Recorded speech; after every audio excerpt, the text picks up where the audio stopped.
صباح الخير ديسمبر، أنت آخر آمالنا في هذا العام.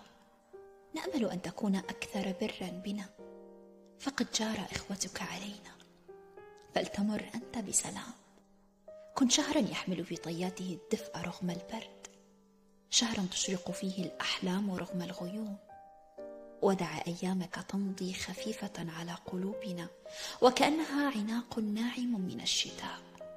يا ديسمبر، اجعل لياليك شتوية حنونة وصباحاتك بداية لقصص جديدة، ودعنا نحمل منك ذكرى نخبئها في أرواحنا، ذكرى تقول لنا حتى مع كل شيء كان ديسمبر رحيما بنا.